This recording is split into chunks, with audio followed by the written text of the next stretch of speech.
সবসময় চেষ্টা করে চমকের রাজনীতি। হ্যাঁ, পশ্চিমবাংলার কংগ্রেসের যিনি প্রেসিডেন্ট এবং পশ্চিমবাংলা সেন্ট্রাল এআইসিসি থেকে যাকে ইনচার্জ করেছেন গোলাম মীর, আরো ঝাড়খণ্ডের কয়েকজন প্রতিনিধি আজকে ফুরফুরা শরীফে কাটসি ব্রিজে গিয়েছেন। আসতে পারেন যে কেউ, বিভিন্ন সময় বিভিন্ন রাজনৈতিক দলের নেতারা গিয়েছেন, আজকে আবার মুখ্যমন্ত্রী আসছেন ফুরফুরা শরীফে, সবাইকে ওয়েলকাম করে ফুরফুরা শরীফ। 26-এর ভোট অঙ্কের কোথাও ফুরফুরা শরীফ খুব গুরুত্বপূর্ণ। সে তো 100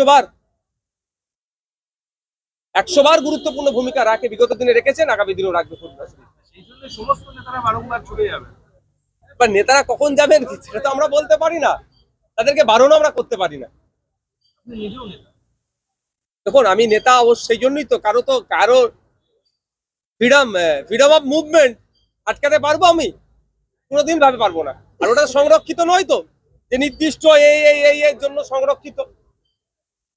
ওপেন টু অল, সর্বধর্মের মানুষের জন্য, সর্ববর্ণের মানুষের জন্য, সর্বজাতির মানুষের জন্য।